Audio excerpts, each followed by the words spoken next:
Assalamualaikum warahmatullahi wabarakatuh. Bismillahirrahmanirrahim. Alhamdulillahi rabbil alamin. Wa bihi nasta'inu ala umurid dunya waddin. Wassalatu wassalamu ala asyrafil anbiya'i wal mursalin, Sayyidina wa habibina wa syafi'ina wa qurrati a'yunina wa maulana Muhammadin wa ala alihi wa ashabihi wa dhurriyyatihi ajma'in, amma ba'd. Ashhadu an la ilaha illallah wa ashhadu anna Muhammadar Rasulullah wa ufawwidu amri ilallah, innallaha basirum bil ibad. Hasbiyallahu la ilaha illa huwa alaihi tawakkaltu wa huwa rabbul arsyil azim. Qala Allahu ta'ala fi kitabihil karim hikayatan an nabiyillahi Musa alaihi salam, Rabbi syrah li sadri wa yassir li amri wahlul 'uqdatam min lisani yafqahu qawli. Para alim, para asatidah, para sepuh, para bini sepuh, para tokoh masyarakat, hadirin hadirat sekalian, hafidhani wa hafidhakumullah, bil khusus segenap pengurus Masjid Baitur Rahman Kemang Pratama 3 dan sekitarnya, yang semoga pengurusnya dan jamaahnya selalu dalam naungan rahmat, barokah, perlindungan serta bimbingan Allah Subhanahu wa ta'ala. Amin, Allahumma amin, insyaallah. Allahumma inna nas'aluka ilman nafi'a wa rizqan tayyiba wa amalan mutaqabbala wa fatahallahu lana futuhal arifin. Allahumma inna na'udzubika min ilmin la yanfa' wa amalin la yurfa' wa qalbin la yakhsha' wa du'a la yusma'. Allahumma ati anfusana taqwaha wa zakkiha anta khairu man zakkaha anta waliyuha wa maulaha. Amin, Allahumma amin, insyaallah. Masih melanjutkan kajian kita tentang Ar-Rauf.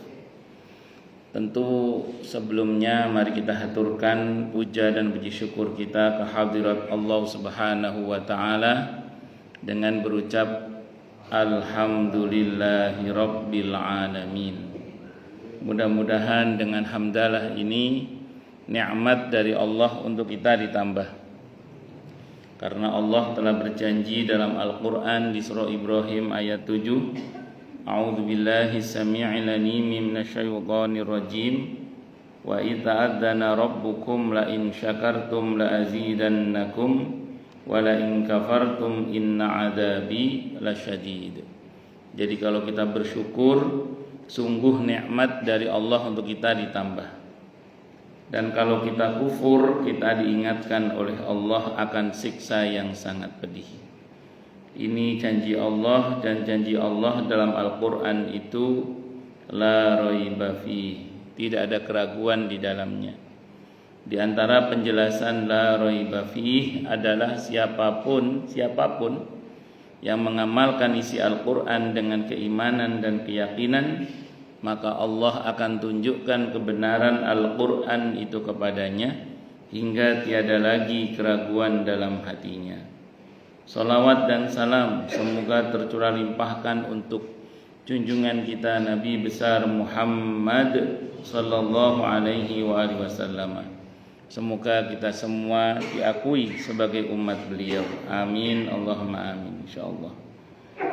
Saya wasiatkan terutama untuk diri saya sendiri dan panjenengan semua, agar kita semua terus berusaha meningkatkan ketakwaan kita kepada Allah Subhanahu wa ta'ala.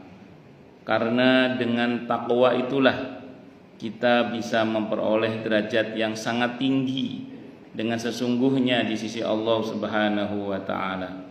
Hal ini didasarkan kepada firman Allah Subhanahu wa taala dalam Al-Qur'an di surah Al-Hujurat ayat 13. A'udzu billahi samii'il 'aliim minasyaitonir rajim.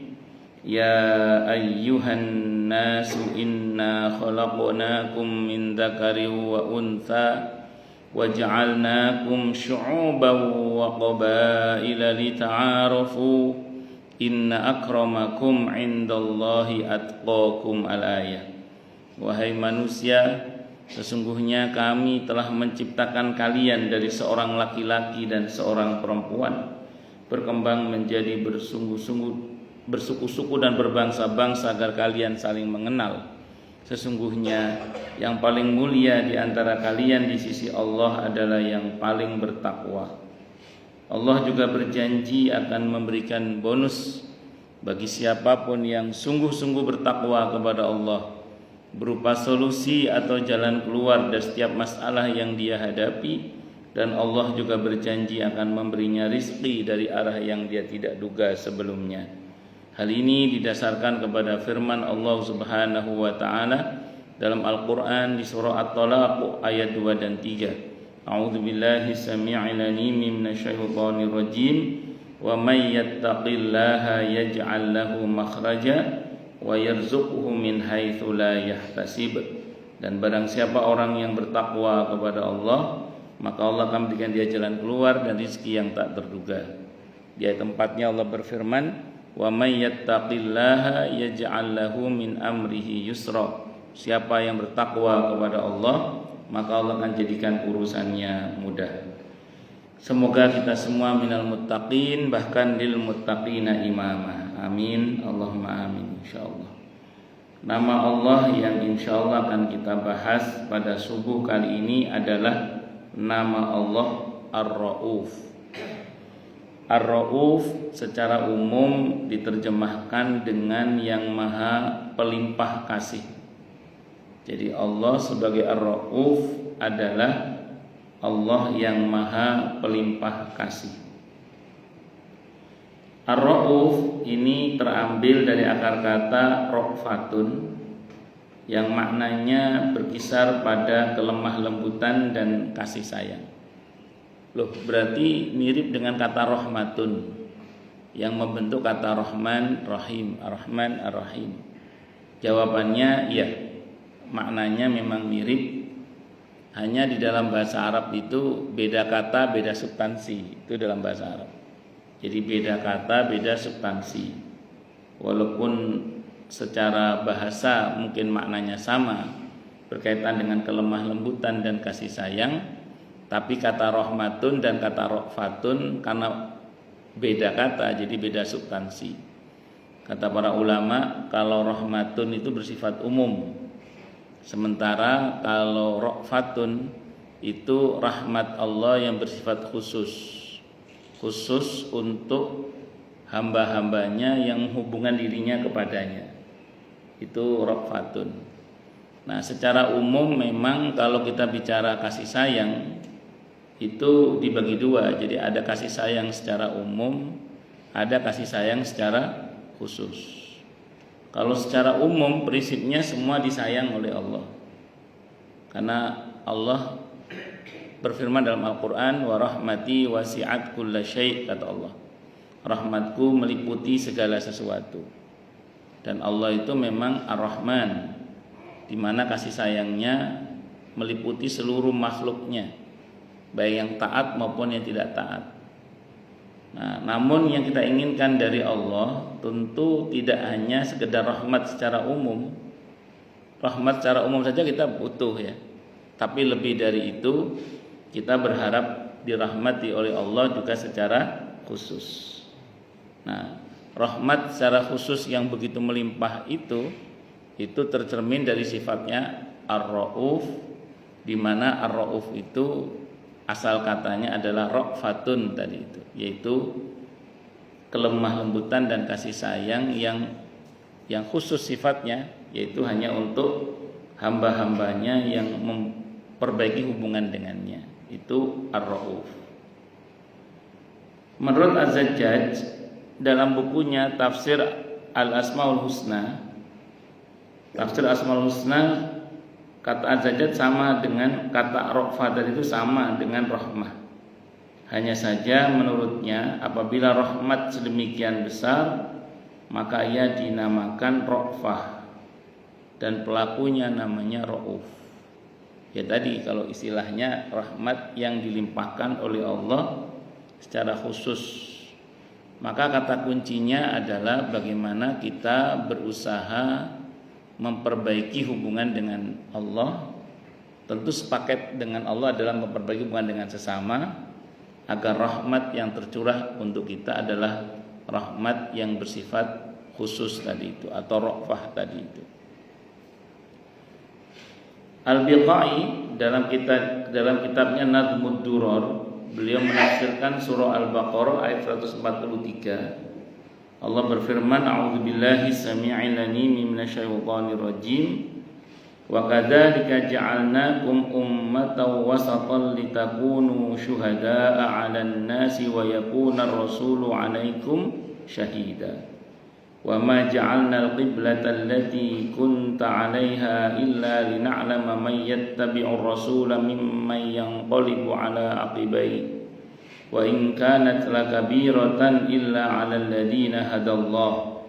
Wa ma kana Allahu liyudhi'a imanakum. Innallaha bin-nasi laraufur rahim. Dan demikian pula kami telah menjadikan kamu umat Islam umat yang adil dan pilihan agar kamu menjadi saksi atas perbuatan manusia dan agar Rasul Nabi Muhammad sallallahu alaihi wasallam menjadi saksi atas perbuatan kamu. Dan kami tidak menetapkan kiblat yang menjadi kiblatmu sekarang, melainkan agar kami mengetahui supaya nyata maksudnya siapa yang mengikuti Rasul dan siapa yang membela dan siapa yang membelot. Dan sungguh pemindahan kiblat itu terasa amat berat kecuali bagi orang-orang yang telah diberi petunjuk oleh Allah. Dan Allah tidak akan menyia-nyiakan imanmu. Sesungguhnya Allah Maha Pengasih, lagi Maha Penyayang kepada umat manusia. Di sini ada beberapa hal yang patut untuk kita perhatikan yang dipuncai dengan sifat Allah Rauf Rahim. Dikatakan dalam ayat tadi itu bahwa innallaha bin-nasi la raufur rahim. Yang pertama berkaitan dengan bahwa nanti Rasulullah Muhammad sallallahu alaihi wasallam itu akan menjadi saksi bagi kita. Termasuk kita juga nanti akan menjadi saksi. Di mahkamah Allah itu ada saksi hidup, ada saksi mati nanti. Saksi hidup yang pertama Allah sendiri. Jadi ketika nanti seseorang dipanggil oleh Allah satu persatu dengan namanya dan nama bapaknya, maka saat itu di pengadilan atau di mahkamah Allah itu diadakanlah saksi-saksi. Pertama saksi hidup. Saksi hidup yang pertama itu adalah Allah sendiri. Wa kafa billahi syahida. Cukuplah Allah sebagai saksinya. Dengan kesaksian Allah ini saja kita udah gak bisa kemana-mana sebenarnya, karena Allah Maha tahu segala-galanya. Tapi Allah tidak berkenan menjadi saksi sendiri. Allah melibatkan hambanya yang lain. Yang kedua Raqib Atid itu dipanggil untuk menjadi saksi. Kemudian yang ketiga catatannya itu jadi saksi. Kemudian yang ketiga yang menjadi saksi adalah para nabi dan rasul, itu menjadi saksi. Sebagaimana ayat yang kita baca barusan itu. Siapa-siapa saja yang diakui sebagai umatnya akan dibela. Makanya nanti Nabi mengenali kita sebagai umatnya itu, kata beliau, dari cahaya yang memancar dari tubuh kita karena bekas air wudu. Dan nanti siapapun yang melintas di sirat, di ujung-ujung sirat para nabi, seluruh para nabi itu berkumpul. Setiap yang lewat yang diakui sebagai umatnya didoakan, Allahumma sallim sallim, ya Allah selamatkan selamatkan, ya Allah selamatkan selamatkan. Itu siapapun yang melintas sirat yang diakui sebagai umatnya oleh para nabi yang di ujung sirat itu akan didoakan. Sehingga kalau yang mendoakan nabi yang mesti selamat tes. Apalagi yang lewat Pak selamat, terus mesti selamat ya Pak. Itu seperti itu. Jadi makanya kita berharap semoga kita diakui sebagai umat Nabi Muhammad sallallahu alaihi wasallam.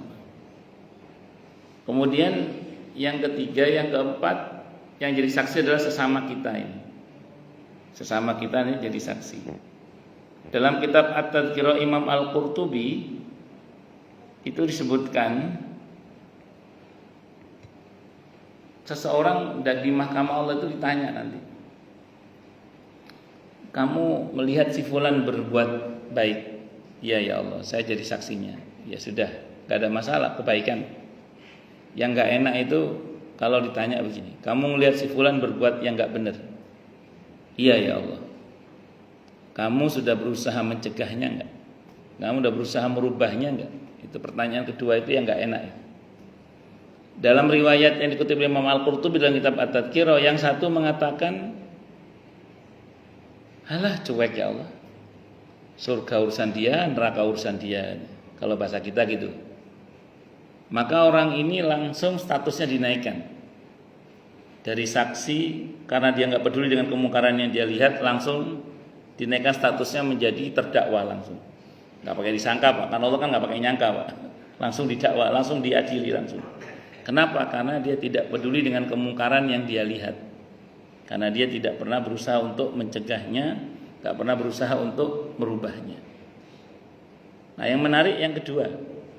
Yang satu mengatakan, yang kedua mengatakan, sudah ya Allah, sudah hamba berusaha untuk mencegahnya, sudah berusaha hamba untuk merubahnya, tapi hamba nggak punya nyali.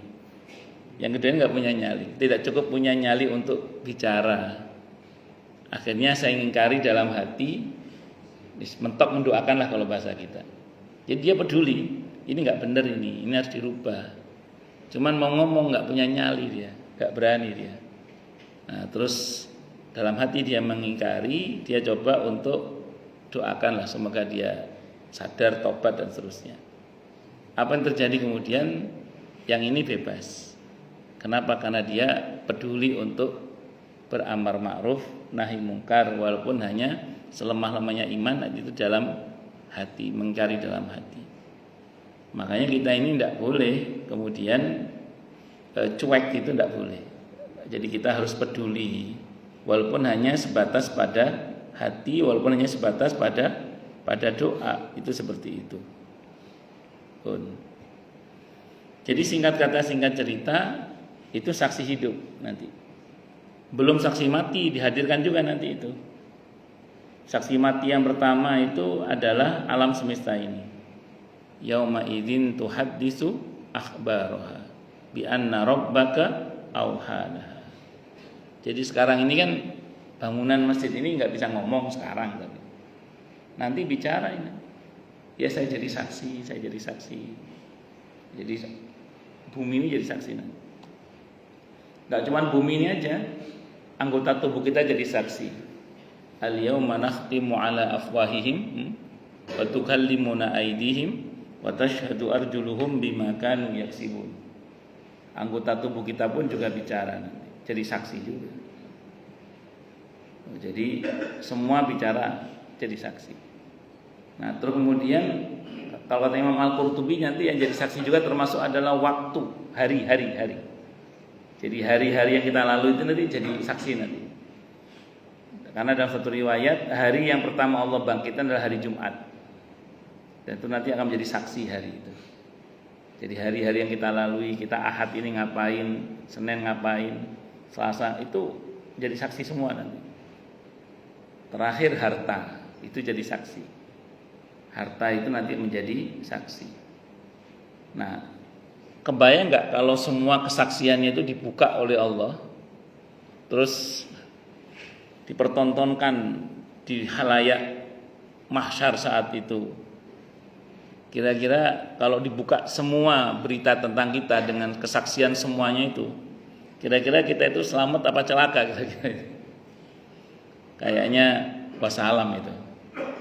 Nah, makanya dari sekarang bagaimana kita berusaha agar semuanya itu nggak dibuka oleh Allah gitu. Agar kita berharap banyak kasus kita nanti di akhirat itu oleh Allah di SP3-kan gitu loh. Dipeti S-kan, bahkan dideponering kalau perlu. Terus nggak dikasus oleh Allah. Makanya nanti di yaumul hisab itu ada 3. Ada yang didesak dalam hisabnya, ada yang dimudahkan dalam hisabnya, ada yang bebas hisab. Tentu harapan kita bebas hisab, bebas adab ya. Amin Allahumma amin insyaallah. Cuman ini kuotanya terbatas. Karena Nabi nyebut kuota. Jadi Nabi nyebut ada batasnya ini. Walaupun dalam penjelasan Imam Al-Qurtubi dalam kitab At-Tadhkirah masih ada kemungkinan penambahan kuota. Masih ada kemungkinan penambahan kuota. Tapi kan Nabi tetap nyebut kuotanya itu. Untuk yang bebas hisab, bebas adab itu. Tapi untuk yang kedua, yang kedua tadi yaitu dihisab dengan hisab yang mudah. Yang ini Nabi nggak nyebut batasannya. Tapi ini masih selamat ini yang kedua ini. Hisab dengan hisab yang mudah itu masih selamat. Makanya para sahabat Nabi dulu ketika berdoa, ketika mendengar firman Allah, Inna ilaina iyabahum, thumma inna alaina hisabahum. Itu para sahabat gemuruh berdoa, Rabbi hasibni hisabai yasira. Wahai Rabb kami, hisablah hamba dengan hisab yang mudah. Hisab yang mudah ini kalau kita merujuk pada beberapa penjelasan dalam hadis Sahih Bukhari misalnya, itu ya tadi kasusnya ditutup itu. Makanya nggak dibahas semua oleh Allah. Dalam Sahih Bukhari yang saya baca dalam kitab At-Tadhkirah Imam Al-Qurtubi, paling nggak ada 2 riwayat, ada 2 redaksi yang saya baca ya. Yang pertama itu nanti dipanggil seseorang itu secara pribadi oleh Allah, dan Allah buat tabir penghalang sehingga tidak ada yang tahu kecuali Allah dan dia saja. Jadi obrolan rahasia antara Allah dengan yang bersangkutan. Kasusnya nggak Allah publikasikan gitu maksudnya. Jadi Allah panggil si fulan ini, karena nanti dipanggil satu persatu dengan namanya dan nama bapaknya. Nah, ini khusus untuk orang yang dihisab dengan mudah itu. Allah buatkan tabir untuknya sehingga tidak ada yang tahu pembicaraan itu kecuali Allah dan orang itu saja. Dalam hadis Sahih Bukhari itu gitu. Yang pertama, versi yang pertama Allah suruh dia baca catatan amalnya. Catatan amal keburukannya. Dibaca itu dalam, nanti bisa dicek pernyataan saya ini di dalam kumpulan Shahih Hadits Qudsi juga ada. Jadi kalau punya buku kumpulan Shahih Hadits Qudsi juga ada itu nanti. Kalau yang punya buku At-Tadhkirah juga ada di situ Imam Al-Qurtubi. Itu dibaca itu. Dibaca tegang dia baca. Yang suruh dibaca pertama itu catatan keburukan. Kemeringet orang itu kalau bahasa kita. Enggak tahu nanti keringetan apa. Oh, ada keringet sih nanti di masyarakat ada keringet tetap. Kemeringet dia, kemeringet. Segamane panik dia. Yang disuruh baca yang pertama adalah catatan keburukannya. Saking paniknya sampai dalam hadis itu dia berkata, aduh, celaka aku kalau begini. Itu celaka aku. Melihat catatan keburukan itu dia ngomong gitu dalam hati itu, celaka saya kalau gini caranya. Kalau versi Jawa Timur mau tiar caranya matek ini. Saking paniknya itu. Terus menariknya adalah dalam hadis itu di catatan terakhir itu ada kata-kata gini. Semua dosa tersebut di atas sudah aku ampuni kata Allah. Gak saweneng orang itu. Karena tiba-tiba begitu baca catatan kubro itu tiba-tiba ada kata-kata terakhir yang mengatakan bahwa semua dosa tersebut di atas sudah aku ampuni. Gak saweneng orang itu. Maka kata Allah wis kono metu sana keluar. Maka dia keluar hanya membaca catatan kebaikan saja. Menemui kaumnya, kata kaumnya, apa yang kamu buat? Kok sampai kamu gak punya catatan keburukan sama sekali? Kata kaumnya itu ngomong gitu. Apa yang kamu buat kok sampai kamu tidak punya catatan keburukan sama sekali? Padahal juru hati ini wakai keburukan kuning awak gak ngerti aja. Karena ditutup kasusnya oleh Allah. Jadi kasusnya di SP3 kan, di peti S kan apa di istilah ini, di deponering sekali kasus oleh Allah. Ini hisab yang mudah. Tetap dia malu, dipermalukan karena dosanya, tapi nggak di depan umum, hanya pribadi antara Allah dengan dia saja. Kalau yang kedua itu, yang versi riwayat yang kedua yang saya baca itu, ditanya oleh Allah, kalau bahasa kita ngaku nggak, ini mafhum riwayat ya, ngaku nggak. Ditunjukkan catatan keburukannya, ditanya ngaku nggak. Ya yang nanya Allah gimana nggak ngaku? Ya orang yang nanya itu siapa? Allah. Iya pasti ngaku dan tidak bisa sembunyi juga kan.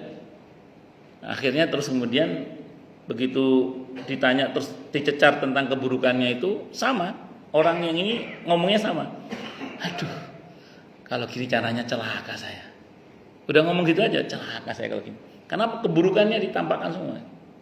Begitu selesai keburukan yang paling akhir, Allah bilang, lihat aku hapus semua keburukanmu. Di-delete oleh Allah. Langsung dihapus semuanya. Begitu setelah dihapus, kata Allah sudah keluar sana. Maka orang ini pun keluar menemui kaumnya, hanya membaca catatan kebaikan saja. Sampai kaumnya berkata, apa yang kamu buat? Kok kamu tidak punya catatan kecuali kebaikan saja? Ya tadi juru hati ini wong itu, wah kayak keburukan pun gak ngerti awak itu sudah diampuni oleh Allah. Nah, supaya kita dapat yang seperti ini bagaimana? Saya sering sampaikan kalau di kajian ibu-ibu ya, di sini mungkin pernah juga. Paling nggak ada 5 hal. 5 hal yang mesti kita lakukan supaya kita ini dapat yang hisab yang mudah inilah. Karena kalau hisab yang tanpa hisab, tanpa adab kan kuotanya terbatas. Walaupun kita berharap kita masuk dalam daftar penambahan kuota itu ya, amin insyaallah. Tenang nggak mahal. Ya, terus kemudian, tapi kalau yang ini insyaallah semua kita berkesempatan dapat lah. Apa itu? Yang pertama minta kepada Allah hisab yang mudah. Yang pertama minta kepada Allah hisab yang mudah. Kalau tadi kita bicara hisab, sebagian kita terbesit rasa takut tentang hisab itu. Maka ketakutan itu harus disusul dengan harapan. Karena yang bisa menetralisir ketakutan itu dengan izin Allah adalah harapan itu. Sebagaimana dalam sebuah hadis riwayat At-Tirmidzi, ketika Nabi mendatangi salah seorang sahabatnya yang sedang mengalami sakaratul maut, Nabi bertanya kepada orang yang akan meninggal itu, apa yang kamu rasakan saat ini? Berkecamuk ya Rasulullah antara rasa harap dan rasa takut kepada Allah. Dan Nabi bersabda, hadisnya At-Tirmidzi, hadisnya Hasan Gharib, kata beliau, tidaklah bergabung dalam hati seorang hamba yang mukmin rasa harap dan rasa takut kepada Allah, kecuali Allah akan berikan kepadanya apa yang dia harapkan dan Allah akan selamatkan dia dari apa yang dia takutkan. Nah, jadi kalau kita tadi misalnya terbesit dalam hati ketakutan akan hisab yang sulit, maka minta kepada Allah hisab yang mudah. Bahkan kita berharap pada Allah semoga kita termasuk yang bebas hisab, bebas adab. Amin, Allahumma amin insyaallah. Kalau yang bebas hisab, bebas adab itu enggak dipermalukan sudah, langsung dia lancar. Kalau dalam kitab Ad-Dzakir Imam Al-Qurtubi ada dikutip satu riwayat di mana Allah berfirman dalam hadis qudsi ya. Kata Allah, aku malu menginterogasi hamba-hambaku yang malu kepadaku di dunia. Jadi kalau ada orang punya rasa malu kepada Allah di dunia, Allah juga dalam tanda kutip ya malu menanyainya. Ya, bersyukurlah pada Allah kalau kita punya rasa malu kepada Allah. Dan orang yang punya rasa malu kepada Allah itu adalah orang-orang yang wara'. Orang-orang yang wara' itu tidak hanya menghindari yang haram, bahkan yang syubhat pun dia hindari karena dia merasa malu kepada Allah Subhanahu wa ta'ala. Pun lanjut, memang ini kelasnya agak berat untuk yang bebas hisab, bebas adab itu, tapi untuk yang hisab yang mudah ini insyaallah kita bisa mendapatkannya. Walaupun tetap harapan kita kepada Allah, semoga kita semua Allah masukkan dalam surganya tanpa hisab, tanpa adab. Amin, Allahumma amin insyaallah. Kemudian yang kedua, perbanyak taubat, minta ampun kepada Allah. Kalau kita tobat minta ampun kepada Allah, kalau dalam hadis qudsi ada dalam kitab Al-Arba'in An-Nawawiyah, Allah berfirman, yang lalu darimu aku tidak peduli, kata Allah. Jadi kalau kita sudah bertobat minta ampun kepada Allah, Allah bilang yang lalu darimu aku tidak peduli.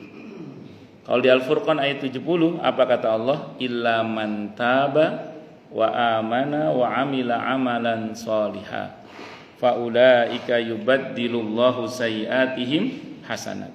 Kecuali orang-orang yang mau bertobat, beriman dan beramal soleh, maka mereka itulah yang akan diganti oleh Allah keburukannya dengan kebaikan-kebaikan. Itu yang kedua. Jadi banyak-banyak tobat, minta ampun kepada Allah supaya Allah tutup kasus kita atau aib kita tadi itu. Nah, kemudian yang ketiga, banyak-banyak memaafkan sesama. Kalau kita banyak-banyak memaafkan sesama, maka kita akan diampuni oleh Allah. An-Nur ayat 22. Wal ya'fu wal yasfahu ala tuhibbuna ayyaghfirallahu lakum. Ya mereka itu memaafkan dan berlapang dada. Tidak sukakah kalian diampuni oleh Allah dengan memaafkan itu? Jadi kalau kita memaafkan, kita akan diampuni oleh Allah. Dan dalam Islam ada rumus wa jazaa'u hasanatin hasanatun wa asyru amsalihha. Balasan kebaikan adalah kebaikan yang serupa kali 10. Jadi kalau kita memaafkan, kita akan diampuni oleh Allah. Dalam kitab Riyadhus Shalihin di bab tentang keutamaan memaafkan, ketika ada seorang hamba memaafkan saudaranya, Allah berfirman, dia maafkan saudaranya, kata Allah, padahal akulah yang maha pemaaf, kata Allah, maka aku ampuni juga dia. Jadi Allah itu senang kalau ada seorang memaafkan saudaranya, maka Allah akan ampuni dia juga. Di samping ada ayatnya di surah An-Nur ayat 22. Kemudian yang ketiga, yang keempat, permudah urusan sesama. Kalau kita permudah urusan sesama, Allah akan permudah urusan kita dunia akhirat. Dan yang kelima, Allah akan tutup aib saudara kita. Dengan menutup aib saudara kita, Allah akan tutup aib kita dunia akhirat. Nah, dengan begitu insya Allah, kalaupun nanti kita dihisab, semoga Allah hisab kita dengan hisab yang mudah. Walaupun tetap harapan kita adalah semoga Allah takdirkan kita dimasukkan dalam surganya tanpa hisab, tanpa adab. Amin, Allahumma amin, insyaallah. Itu yang pertama. Yang kedua, ayat ini berisi tentang pemindahan arah kiblat dari Masjidil Aqsa ke Masjidil Haram. Ini bermula dari kelakuan sebagian orang-orang Yahudi yang ngecengin kaum muslimin dengan mengatakan, katanya Nabi baru, tapi kok ke kiblat saya gitu. Jadi muslim itu dicengin gitu. Ya sekali dua kali dikatain itu ya kupingnya masih kuat. Tapi karena masif mereka ngatain itu, lama-lama kupingnya kaum muslimin ya pengeng juga lama-lama. Lama-lama pengeng juga. Nah, Nabi itu punya ciri khas. Nabi itu punya ciri khas azizun alaihi ma anittum. Itu Nabi itu. Nabi itu apa yang dirasa berat oleh umatnya itu terasa berat oleh beliau. Kalau Nabi tidak ada masalah dengan dirinya, mau dikatain apa aja Nabi nggak pernah balas. Kalau masalah pribadi ya. Tapi kalau umatnya yang diganggu dan umatnya merasa berat, Nabi merasa berat juga. Itu Nabi itu. Jadi Nabi itu apa yang dirasa berat oleh umatnya, dirasa berat oleh beliau. Itu Allah yang mensifati Nabi dengan begitu. Di surah At-Taubah ayat 128 itu. Bismillahirrahmanirrahim. Laqad ja'akum rasulun min anfusikum harisun 'alaikum bil mu'minina raufur rahim. Nabi itu punya sifat azizun 'alaihi ma'anitum. Jadi apa yang dirasa berat oleh kita umatnya, Nabi merasakan berat. Maka saya baca dalam kitab Ad-Da' wa Dawa Ibnu Qayyim Al-Jauziyah rahimahullah itu, Nabi itu berkali-kali nengok ke arah langit sambil berkata, Ya Hayyu Ya Qayyum bi rahmatika astaghis. Nabi lihat lagi ke atas ke langit itu sambil berkata, Ya Dzal Jalali wal Ikram. Kata Ibnu Qayyim dalam kitab Ad-Da' wa Dawa, beliau mengatakan Nabi itu kalau udah bolak-balik ngelihat ke arah langit sambil baca Ya Hayyu Ya Qayyum sama Ya Dzal Jalali wal Ikram, berarti Nabi sedang punya masalah yang cukup berat. Makanya nanti Allah bilang dalam Al-Quran, Qad nara taqalluba wajhika fis sama falan waliyannaka qiblatan tardoha fawalli wajhaka syatral masjidil haram. Ya Muhammad, aku ngerti awakmu bolak-balik melihat ke arah langit, aku ngerti kata Allah. Dan itu diantara sebab kenapa kemudian Allah kabulkan Allah kabulkan apa yang jadi harapan Nabi agar muslimin dihadapkan ke arah kiblat yang Nabi harapkan, yaitu ke arah Masjidil Haram. Begitu berubah ke arah Masjidil Haram, itu memang Yahudi kan guaplek ya. Itu dikatai lagi, alah mencela-mencele isu dele sore tempe gitu. Supaya gak dikatain kemarin bener-bener ke masjid saya balik ke sekarang ke Masjidil Haram. Nabi itu dikatain terus gitu. Dikatain terus. Kemarin udah bener ke Masjidil Aqsa, sekarang ke Masjidil Haram. Begitu kiblat dirubah, masih dikatain lagi. Ya men, dana benerin uang. Dana benerin uang kan apa nih? Enggak ada benernya orang gitu maksudnya. Itulah orang Jawa kan punya unen-unen nuruti omongnya wong gak jadi wong. Akhirnya wis tetap Nabi dengan arah kiblatnya, karena memang Nabi dan Muslim berharap kiblatnya diarahkan ke arah kiblat Masjidil Haram sampai sekarang itu. Di Ka'bah Baitullah, di Masjidil Haram sampai sekarang ini. Nah, disitulah kemudian dalam tanda kutip itu semua ujian untuk siapapun pada masa itu, siapa yang taat dan siapa yang membelot. Dan Allah janjikan bagi siapapun yang taat dengan sifatnya Ra'uf Rahim tadi. Nah, jadi siapa yang taat kepada ketentuan Allah, dia akan mendapatkan Ra'uf Rahim, rahmat Allah yang bersifat khusus, digabung antara Ra'uf Rahim. Itu sudah rahmat secara umum dapat, rahmat secara khusus juga dapat, dan melimpah bagi siapapun yang membuat hubungan baik dengan Allah Subhanahu wa taala. Kata Ibrahim Al-Biqai rahimahullah tadi beliau mengatakan, pas baca tadi itu beliau mengatakan, menjelaskan bahwa ra'fah pada kata ra'uf tadi itu adalah rahmat yang dianugerahkan kepada yang menghubungkan diri kepada Allah melalui amal soleh. Makanya ketika kita membuat hubungan baik dengan Allah dengan ibadah dan amal yang soleh, maka insya Allah dan semoga untuk kita ra'fah itu rahmat yang begitu hebat, rahmat yang bersifat khusus, rahmat yang begitu melimpah dari Allah Subhanahu wa taala. Al-Harali juga menjelaskan bahwa ra'fah adalah kasih sayang pengasih kepada siapa yang memiliki hubungan dengannya, yaitu Allah maksudnya. Ra'fah yang menjadi sifat Allah tidak menghalanginya dan Rasulnya untuk menghukum yang bersalah dengan dosa-dosa besar tertentu di dunia ini sekalipun dia sudah bertaubat, sebagaimana firman Allah dalam Al-Qur'an di surah An-Nur ayat 2. Jadi sifat ra'fahnya Allah, sifat ra'fah yang Allah berikan kepada para nabi dalam hatinya kasih sayang itu tidak menghalangi ditegakkannya hudud, yaitu hukum yang berkaitan dengan hudud seperti rajam, cambuk, potong tangan, diasingkan dan macam-macam itu. Termasuk kisos, dibunuh misalnya, atau sama-sama dilukai sebagaimana ketentuan kisos.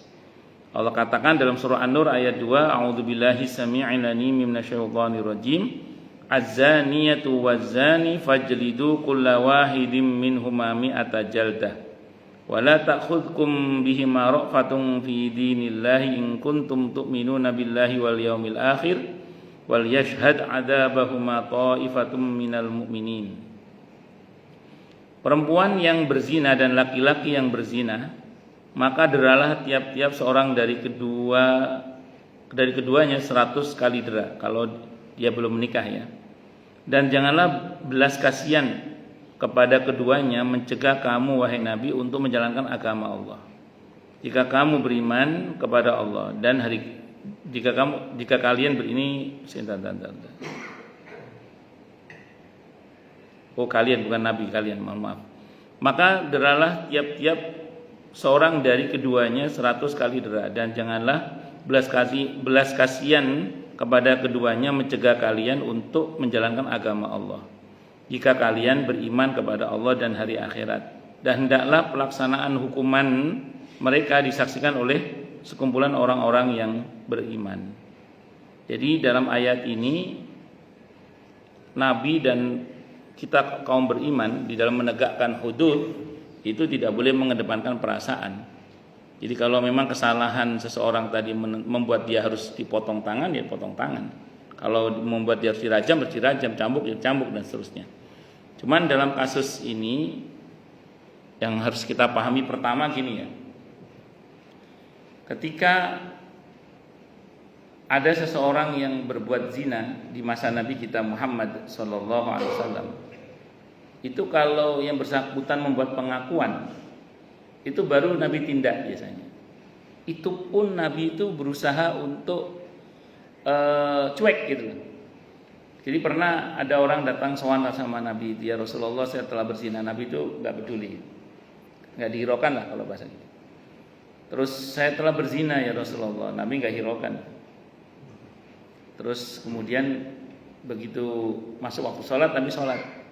Selesai berjamaah, orang ini masih menghadap lagi. Saya telah berzina ya Rasul. Kata Nabi, periksa dia, gila apa tidak dia. Begitu diperiksa, dia nggak gila ya Rasulullah, dia waras. Terus Nabi bersabda, kamu tadi ikut jamaah dengan saya? Ikut ya Rasulullah. Tadi Jibril datang kepada saya, Allah udah ampuni kamu. Jadi orang ini dibebaskan dari hukum saat itu. Tapi itu khusus untuk dia saja. Jadi jangan dipakai dalil ya. Berzina nanti sholat jamaah ya. Yaitu sholat jamaahnya imamnya Muhammad Rasulullah. Kalau imamnya Muhammad Subhan ya nggak sama. Itu satu. Itu khusus namanya, itu khusus. Nah, tapi ada yang memang Nabi cambuk, ada.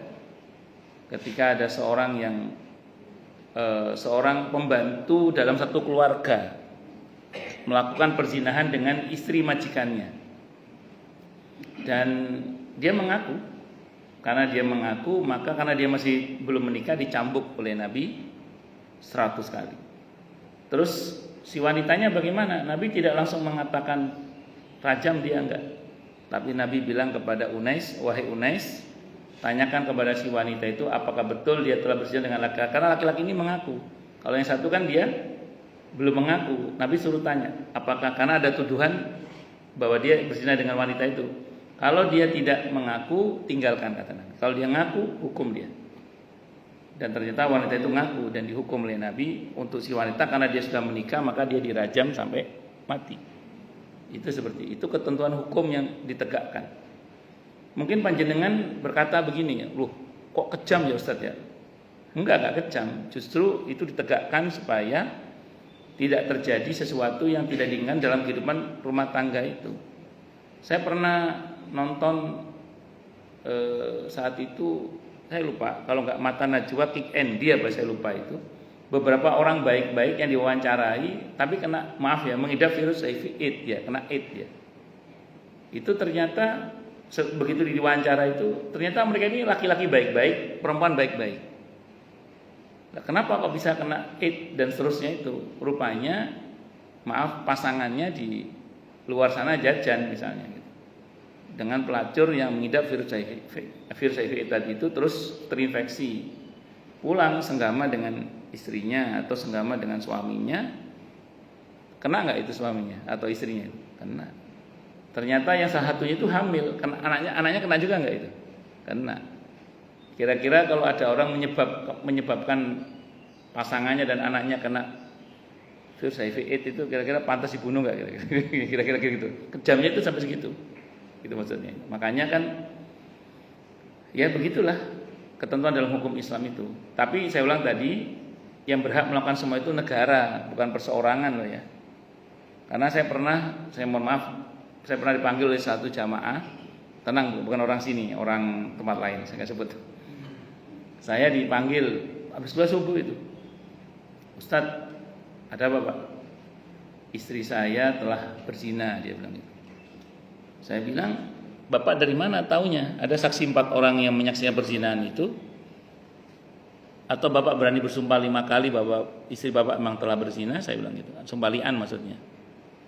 Dia bilang ada pengakuan Ustaz, istri saya ngaku. Oke, ngaku diterima, kalau pengakuan itu diterima. Jadi selama 1,5 tahun dia berzina dengan laki-laki yang selama ini dibantu ekonominya oleh suaminya. Dan 2 kali perzinahan itu dilakukan di rumah suaminya itu. Naudzubillah min syarri dzalik. Dia nanya, terus yang Bapak tanyakan apa? Saya tanya gitu. Enggak, saya mau nanya sama Ustaz, ini apakah istri saya rajam atau bagaimana katanya. Ojo Pak. Itu bukan tugas Bapak, itu wilayah negara itu. Nah, kalau seperti di Indonesia yang tidak menegakkan ketentuan rajam bagaimana? Kata para ulama, tobat. Taubat, minta ampun kepada Allah, berubah 180 derajat, wes sudah. Gitu aja. Disesali, jangan diulangi lagi. Karena hudud tidak bisa menegakkan kecuali negara dalam hal ini. Jadi yang bukan perseorangan, tidak boleh itu. Itu seperti itu. Wallahu a'lam bishawab. Nah, namun demikian Nabi juga, saya ulang, pernah ada orang, saya baca dalam satu riwayat, ada orang datang sama Nabi cerita bahwa dia telah berzina. Nabi itu selalu berusaha menghindari. Ojo sampai orang iki kena hukum ngono saya ngono. Orang itu berkata, kata Nabi, kamu mungkin cuma nempel-nempel aja. Enggak ya Rasulullah, masuk katanya. Enggak, kata Nabi, mungkin kamu hanya nyerempet-nyerempet aja. Tidak, masuk ya Rasulullah. Masuk seperti masuknya timba ke dalam sumur. Yang dulu orang kalau nimbakan sumur pakai timbon gitu, sumur kerean itu loh. Masuk ya Rasulullah, sampai segitunya. Maka saya baca dalam fikih sunnah saya sabik bab tentang zina itu, Nabi bersabda, "Qamakal, bagi yang berzina kalau mau ngaku silahkan ngaku, nanti tak saya hukum," kata Nabi. Atau diem, wis meneng ojo kakean cangkem, tobat wis.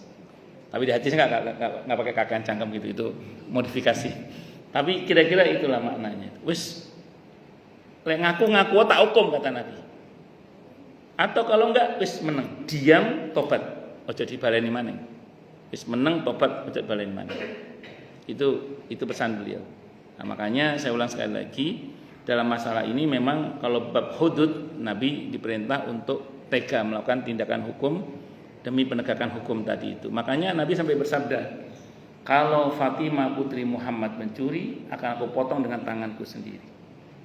Jadi kalau Fatimah putri Muhammad mencuri, akan aku potong dengan tanganku. Tentu Siti Fatimah radhiyallahu anha wanita yang mulia. Beliau tidak melakukan semua itu, tapi itu jaminan dari Nabi maksudnya. Wah, anakku dewi pun kalau berbuat yang melanggar ketentuan syariat, akan aku hukum. Walaupun tentu yang sebagaimana kita ketahui, Siti Fatimah radhiyallahu anha adalah wanita yang mulia yang dijaga oleh Allah Subhanahu wa taala. Itu seperti itu. Sebagian para mufassir menjelaskan beda rahmat dan ra'fah, saya kira tadi sudah saya jelaskan. Ini sudah suruh atau belum? Belum. Oh, belum waktunya sholat suruh maksudnya, tapi suruhnya sudah ya. Monggo yang mau tanya dulu deh, yang mau tanya dulu. Yang mau tanya, protes, marah boleh silakan. Monggo Pak. Dulu ya, sana dulu. Monggo Pak.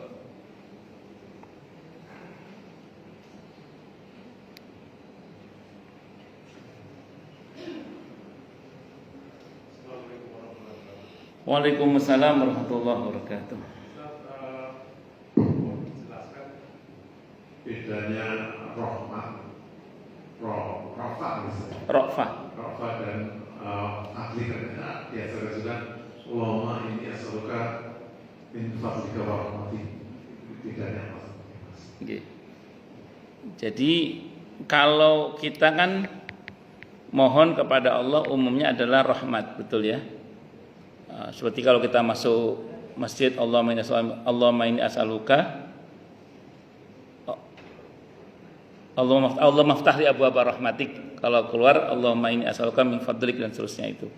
Jadi kalau kita mohon rahmat kepada Allah itu tentu kalau kita maknai sebagaimana makna yang ada tadi, itu berkaitan dengan kasih sayang Allah yang sifatnya umum ya. Nah, namun kalau kita memohon kepada Allah ra'fahnya, cuman ini enggak populer memang ini. Itu berarti kita mohon rahmat Allah yang secara khusus sebenarnya. Namun demikian ketika kita memohon, berarti kan kita telah menghubungkan diri kita kepada Allah dengan hubungan baik. Maka insya Allah walaupun redaksinya kita mohon rahmat, insya Allah itu yang turun kepada kita adalah rahmat yang bersifat khusus, sehingga insya Allah kita akan mendapatkan ra'fahnya itu. Jadi ra'fah itu rahmat Allah yang begitu melimpahnya, yang akan Allah berikan hanya kepada hamba-hambanya yang membuat hubungan baik dengannya saja. Itu ra'fah, nah itu rahmat yang bersifat khusus. Sementara rahmat yang bersifat umum itu semuanya dapat, termasuk iblis juga dapat. Ketika para ulama menafsirkan wa ma arsalnaka illa rahmatan lil alamin, dan tiadalah kami mengutus engkau wahai Nabi kecuali sebagai rahmat bagi seluruh alam, kata para ulama, termasuk yang mendapatkan rahmat dari Allah berkaitan dengan Nabi kita Muhammad SAW adalah iblis.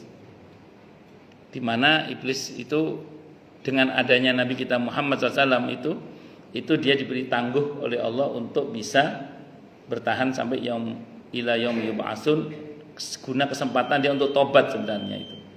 Cuman kan dia tidak ambil kesempatan itu. Itu bagian dari rahmat yang tertuang dalam rahmat Allah yang secara umum tadi itu. Itu seperti itu. Wallahu a'lam bishawab. Yang kita inginkan dari Allah ra'fah. Walaupun rahmat kita juga sangat menginginkan. Siapa yang enggak ingin rahmat Allah? Cuman ra'fahnya Allah itu lebih kita inginkan karena itu rahmat yang bersifat khusus. Ngoten Pak nggih. Wallahu a'lam bishawab. Kalau fadl itu anugerah Allah. Anugerah Allah yang luar biasa itu fadl namanya. Fadl. Jadi biasanya fadl itu berkaitan dengan nikmat rizki, baik rizki lahir maupun rizki batin. Jadi kalau kita bicara fadl Allah itu anugerah Allah yang biasanya bersifat dengan rizki. Makanya Allah maftahli abwaaba fadlika itu ketika kita keluar, karena nanti begitu kita keluar masjid kata Allah fantashiru fil ardi wabtaghu min fadlillah. Bertebar, begitu kita keluar dari masjid kata Allah bertebaranlah di luar masjid itu untuk mencari fadl Allah, anugerah Allah. Yang dimaksud adalah rizki tadi itu diantaranya. Jadi fadl itu lebih kepada rizki, baik rizki lahir maupun rizki batin. Ya sebenarnya fadl itu bagian dari rahmat Allah juga. Ra'fah pun itu juga bagian dari rahmat Allah. Cuman memang tidak semua rahmat itu ra'fah, tapi ra'fah itu pasti rahmat. Itu seperti itu. Wallahu a'lam bishawab. Oke, monggo Pak.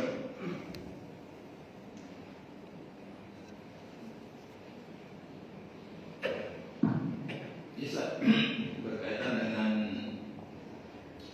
hadis yang mengatakan bahwa seorang itu masuk surga bukan karena amalnya, bukan Betul. Yang saya tanyakan, apakah ada kasusnya ataupun mungkin nggak itu orang yang beramal soleh tapi tidak mendapatkan maka tidak masuk surga? Baik. Ada nggak orang yang beribadah dan beramal soleh tapi tidak masuk surga? Ada. Orang yang bangkrut, muflis, orang yang bangkrut, orang yang muflis, yang datang kepada Allah dengan membawa puasanya, sholatnya, hajinya. Dan di Sahih Muslim itu, yang tetapi semasa di dunia dia suka mencaci ini, memaki ini, merendahkan ini, menzalimi ini, mengambil haknya ini. Maka terus kemudian nanti di akhirat didatangkanlah orang-orang yang pernah dizalimi itu, dimintalah pahala dia sampai habis ludes dan dosa orang yang dizalimi ditimpakan kepada dia dan dia menjadi orang yang bangkrut kata Nabi. Nauzubillahi min syarri dzalik. Jadi kalau ditanya apakah ada orang yang beramal ibadah, beramal soleh dengan luar biasa tapi tidak masuk surga, jawabannya ada, yaitu orang yang bangkrut karena semasa hidupnya dia buruk pada sesamanya, kepada Allahnya dia baik, pada sesamanya dia buruk. Makanya dalam Islam untuk menjadi mulia tidak ada pilihan, harus memperbaiki hubungan dengan Allah dan memperbaiki hubungan dengan sesama. Dua-duanya harus dalam Islam, tidak boleh tidak, dua-duanya harus. Makanya di surah Ali Imran ayat 112 Allah berfirman, wa duribat alaihimud dhillatu aynama suqifu illa bihablim minallah wa hablim minan nas. Ditimpakan kehinaan kepada mereka dimanapun mereka berada, kecuali dengan tali hubungan baik mereka dengan Allah dan tali hubungan baik mereka dengan sesama. Maka kalau ingin mulia dan tidak ingin terhina, maka harus memperbaiki hubungan dengan Allah dan memperbaiki hubungan dengan sesama. Itu salah satunya di antaranya. Terus kemudian apa lagi? Cuman itu aja. Oh? Ya, maksud saya, apakah orang baik tadi misalnya yang ya beribadah dan beramal soleh dan seterusnya, tapi tidak mendapatkan rahmat Allah, bagaimana logikanya seperti itu? Oh, saya pikir. Tadi kan pertanyaan pertama kan kok nggak bisa masuk surga. Sekarang pertanyaan keduanya, kok ada orang beribadah dan beramal soleh nggak dapat rahmat Allah, kok bisa begitu? Ya bisa saja. Pertama mungkin karena maksudnya ini rahmat secara khusus ya. Kalau masalah umum tetap dapat ya. Kok nggak bisa dapat rahmat Allah? Masalah di mana? Bisa saja cacat pada akidahnya. Misalnya dia berbuat tidak ikhlas, ya, sehingga dikatakan fawailul lil musallina alladzina hum salatihim sahun alladzina yurauna wa yamnauna al-maun. Salat tapi celaka dia. Oh, rupanya dia lalai dalam salatnya, udah gitu dia riya dan seterusnya itu. Jadi bisa saja dia nampak beribadah dan beramal soleh tapi dia tidak mendapatkan kebaikan atau rahmat dari kebaikannya itu karena dia tidak ikhlas misalnya seperti itu. Nah, jadi bisa saja di situ cacatnya. Tapi gini ya, semua kita ini berproses. Jangan sampai kita ini terprovokasi oleh omongan iblis atau setan yang mengatakan percuma kamu capek-capek sholat, capek-capek ibadah, kalau ujungnya nggak diterima oleh Allah juga nggak ada gunanya. Terus tidak beribadah, itu salah. Begini kata kuncinya ya, kata kuncinya ini. Pertama, perbaiki hubungan dengan Allah. Yang kedua, perbaiki dengan hubungan dengan sesama. Kurang-kurangilah mendolimi sesama itu. Atau bahkan jangan pernah berbuat zalim, walaupun mungkin tidak pernah itu. Pasti namanya kita sengaja atau tidak pernah berbuat zalim. Tapi kurang-kurangilah berbuat zalim pada sesama itu. Karena itu yang buat kita bisa bangkrut itu. Itu satu itu. Nah, kemudian yang kedua, sudahlah beribadah dengan sungguh-sungguh. Walaupun kadang hati ini masih kadang begini begitu macam-macam. Terus beribadah kepada Allah. Kalau setan mengatakan percuma kamu beribadah kepada Allah kalau ujungnya nggak diterima, capek beribadah. Kalau kata Abil Hasan Asyadili rahimahullah, jawab gini, saya yakin ibadah saya diterima oleh Allah bukan karena baiknya saya, tapi karena maha baiknya Allah. Dan kita terus bermujahadah di jalan Allah. Janji Allah apa? Kalau kita bersungguh-sungguh, Allah pasti akan tunjukkan kita ke jalan-jalan yang membuat kita sampai kepada Allah dengan selamat. Al-Ankabut ayat 69. Walladzina jahadu fina lanahdiyannahum subulana. Yang penting kita jangan pernah berputus asa terhadap rahmat Allah, terus mendekat kepada Allah walaupun tampak melelahkan. Karena jauh dari Allah itu lebih melelahkan. Ya, jadi sudah baik sangka, jangan pernah berpikir bahwa nanti sini akan sia-sia. Enggak, insya Allah tidak. Asalkan kita mau bermujahadah dan terus bermohon kepada Allah dan memperbaiki hubungan kepada Allah juga pada sesama. Udah insya Allah aman. Insya Allah. Ngaten nggih? Wallahu a'lam bishawab. Ada lagi mungkin? Monggo. Jelas semua nggih? Atau tidak jelas semua? Oh nggih, monggo. Kita ini khawatir dengan generasi kita ya. Nggih. Bagaimana kita supaya mereka bisa taat kepada Allah, terutama sholat masjid hingga mereka. Sebenarnya gini Pak, ini biar kita tenang dulu ya. Agama ini pernah ditinggal oleh manusia terbaik, yaitu Nabi Muhammad SAW. Kan agama ini pernah ditinggal oleh manusia terbaik pas Nabi wafat mangkat. Itu kan, tapi agama ini tetap jalan di tangan para sahabat. Terus generasi terbaik pernah meninggalkan agama ini, tapi terus berlangsung agama ini hingga detik ini. Bahkan saat agama dipimpin oleh Pak Mudin pun agama ini masih tetap berlangsung. Dan sampai detik inilah dan seterusnya, karena memang agama ini milik Allah. Jadi terkait dengan generasi ke generasi, terkait dengan yang akan mengampu agama ini seterusnya itu, sebenarnya kalau kita secara etikot ya, kita itu nggak usah khawatir. Kenapa? Karena agama ini dijaga oleh Allah. Nanti Allah akan tunjuk siapa-siapa yang akan melanjutkan perjuangan agama ini. Maka panjenengan jadi pengurus masjid itu jangan GR karena Anda yang mau. Sesungguhnya itu anugerah dari Allah. Allah yang membuat panjenengan mau ke masjid. Allah yang membuat jenengan mau jadi pengurus masjid.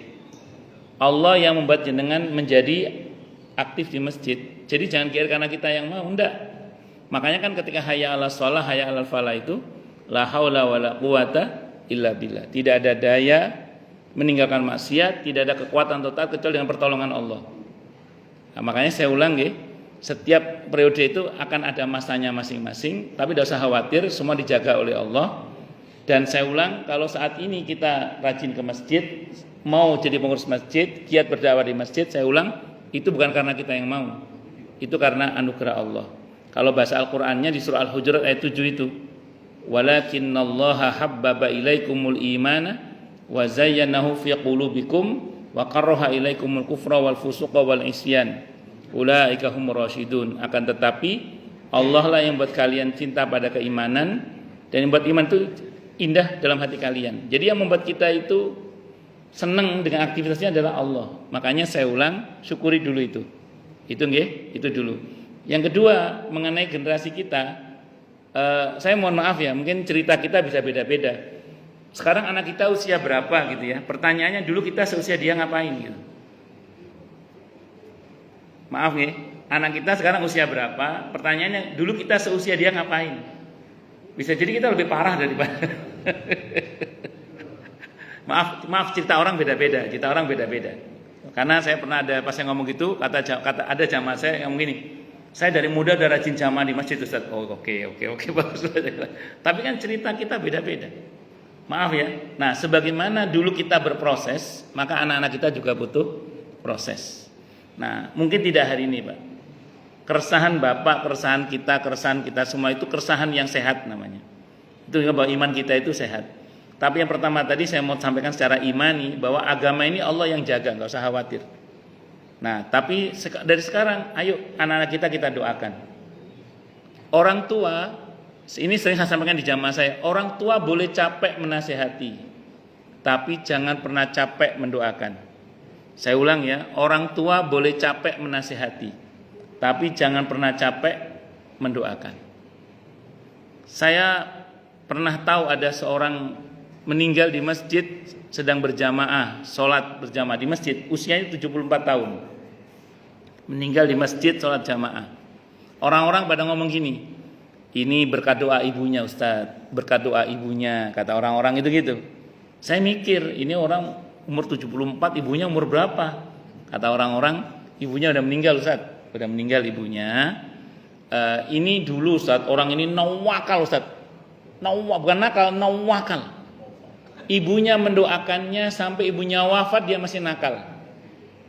Kata orang-orang situ ngomong apa? Orang ini Ustadz baru tobat umur 64 tahun.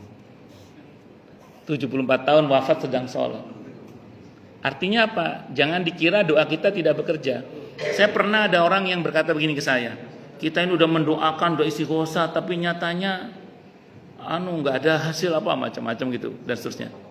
Maka saya bilang tadi, loh, kalau jenengan ngomong tidak ada gunanya, doa sama ngawas nanti, saya bilang gitu. Jangan hanya karena doa kita tidak tampaknya kayak nggak ada hasilnya atau kita berkata begitu, jangan. Tetap kita berbaik sangka kepada Allah bahwa doa kita sedang bekerja. Mungkin tidak hari ini tapi nanti. Nah, jadi saya ulang, keresahan Bapak, keresahan kita sebagai orang tua itu keresahan yang normal, keresahan yang sehat. Menunjukkan bahwa kita ini adalah orang yang ada iman dan peduli dengan agama anak-anak kita. Maka saya ulang, doakan mereka terus, doakan. Jangan pernah capek mendoakan anak-anak kita. Mungkin tidak sekarang, tapi nanti insya Allah. Saya kira itu nggih. Wallahu a'lam bishawab. Cukup dulu. Baik, kita tutup dengan hamdalah. Alhamdulillahirabbil alamin. Semoga kajian kita bisa bermanfaat, mubarakah fid dini wad dunya wal akhirah. Untuk kita, keluarga kita dan seluruh umat Islam semuanya, dan mudah-mudahan kita semua dijadikan oleh Allah sebagai orang-orang yang sukses dunia akhirat, selamat dunia akhirat, bahagia dunia akhirat, dan dipermudah urusan kita oleh Allah fid dini wad dunya wal akhirah. Semoga Allah limpahkan hidayah selalu untuk kita, semoga Allah tingkatkan selalu hidayah untuk kita, dan semoga Allah berikan hidayah untuk siapapun yang melihat kita. Subhanakallahumma bihamdika asyhadu an la ilaha illa anta astaghfiruka wa atubu ilaik. Sallallahu alaihi Muhammad wa ala alihi wa sahbihi wasallam. Saya mohon maaf. Wassalamualaikum warahmatullahi wabarakatuh.